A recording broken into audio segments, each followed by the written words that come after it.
think we ready, man. We should try one.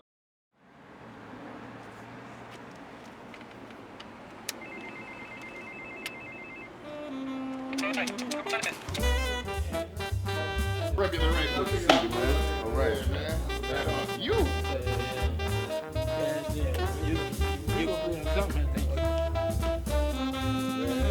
Yeah. Now you see what I wanted to do? This particular project was something that it came to me as I had been playing actually around the world. Took my band to Russia, which I had never played before as a band leader. I took my band to Australia. Then I also took my band to Malaysia. And then I recently was in Italy this year. I played with a bunch of great musicians there. And every one of these events, Sonny Rollins' music was part of the program. And I have to be so honest and real say that, you know, that music had an effect on the audience in almost every place. There was a different, when I told the story of who my dad and Sonny were as friends, that I was his godson, and his music just had a profound effect, honestly, on the audience. I have a video in Malaysia where we were playing his song, Best Wishes, and I got the audience to start clapping. This video's on YouTube. And it was almost like we were in a church service. I mean, they were really, and these people are Muslims.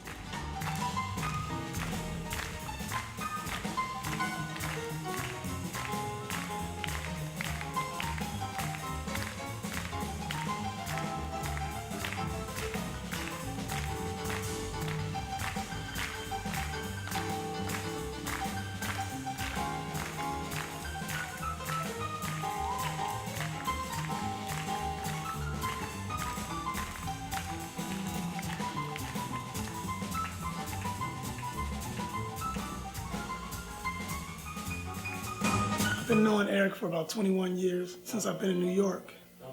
And I think I met him through T.O. Joseph Avery and Kenyatta Beasley, my roommates at the time. And we used to play basketball around Brooklyn. And I did some of my first gigs around Brooklyn with Eric. So we go way back. We used to play the Cookers, Pork Knockers, a lot of local clubs around Brooklyn. Eric, I call him the king of Brooklyn, you know, right? The king of Brooklyn, always on his hustle.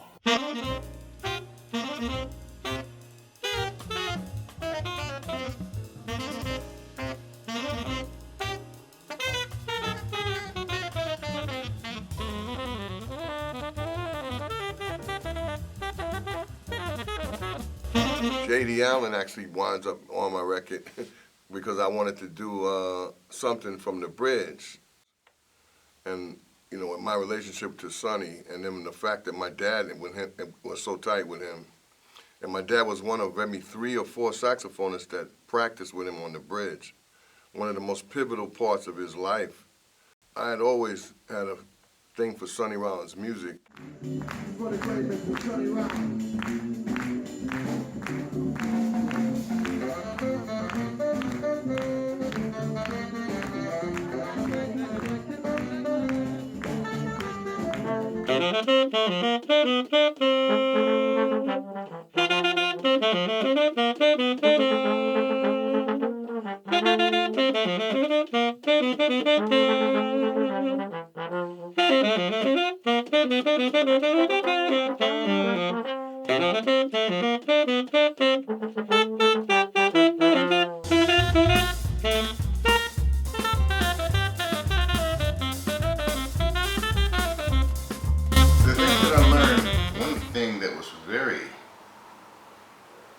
Important that I learned with Sonny, from Sonny while I was playing with him, was to keep things very simple. He said, yeah, Russell, you know, you're a very musical person. You have a musical mind of the highest order, but you know, when you're playing with me, I never know what I'm going to do. So I need you to just keep that simple backdrop behind me so that I can extemporize. That was his favorite word, extemporize. Just keep it simple behind me, Andy. Those are the things that I tried to bring to the session with Eric Wyatt. I had heard about Eric before I met him. I had a band that had some guys that had played with Eric. I had Richie Goods on bass, and I had Anthony Wonsey on the piano. And they used to call Eric the mayor of Brooklyn.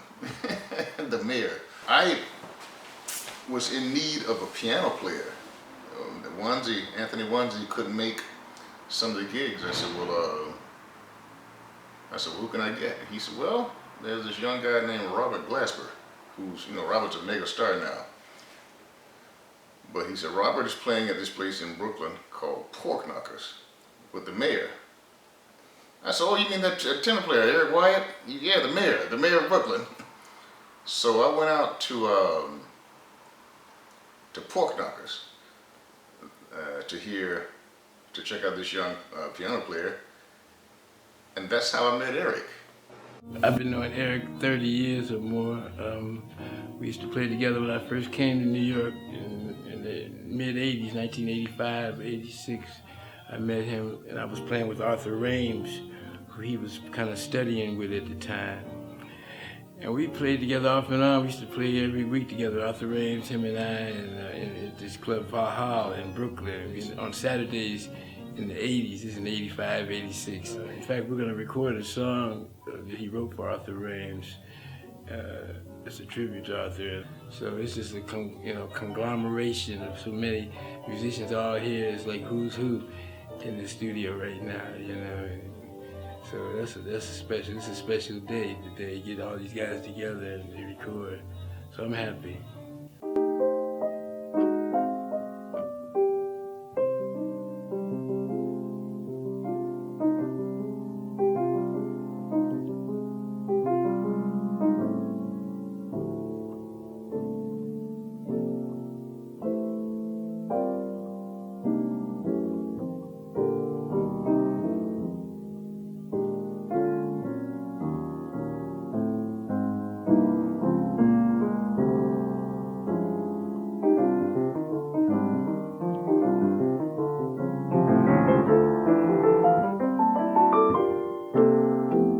My name is Sullivan Fortner. I play piano on this record. One song. It's called After the Morning, written by John Hicks.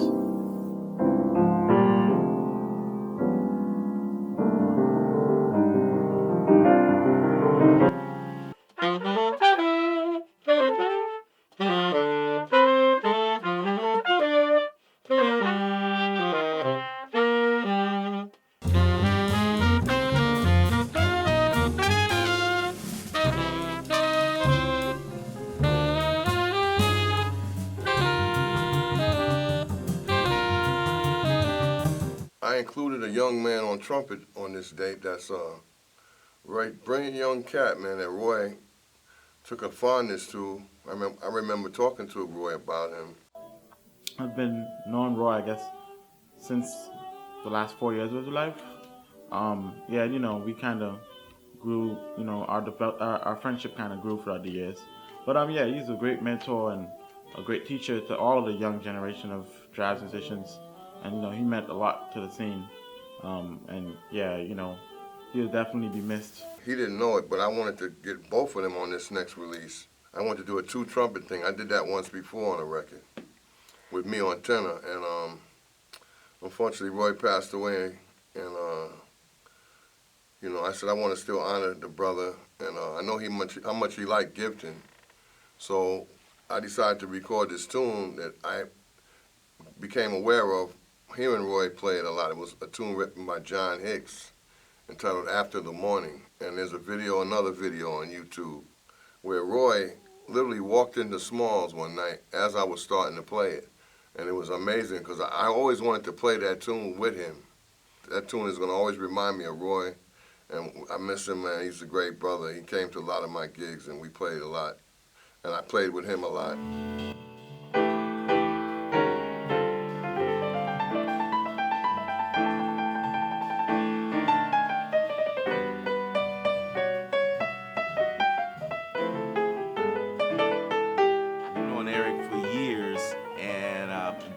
25 years, and just playing on the scene. And you know, Eric has a very distinctive way he plays the saxophone. He has his own sound, and I've always admired that and liked that. So, you know, whenever I get the opportunity to play with him or vice versa, you know, he just calls. I was talking to Spike Wilner a long time ago when he first heard Eric.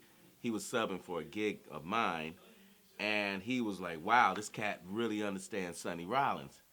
And he started hiring him for Smalls with his own band, with Eric's own band. And I totally agree, because rhythmically he understands on a personal level how Sonny played. And when I heard that, I could tell that he checked out Sonny Rollins. But when he told me he grew up with Sonny Rollins and how Sonny Rollins was his godfather, then it all made sense. This is something I want to record and acknowledge Sonny, that side of Sonny, how he could take a regular song and make it a creation of something really special. The golden rule is something that I learned from Sonny Rollins, to try to treat people the way you want to be treated. I'm going to try to be kind and fair and even with people, you know. Don't take advantage of people. Be kind to them. Be nice in all aspects of your life. It's beneficial to you, believe it. In the long run, it will be, you know. So I want to thank Sonny for that. That really is something that I'll take with me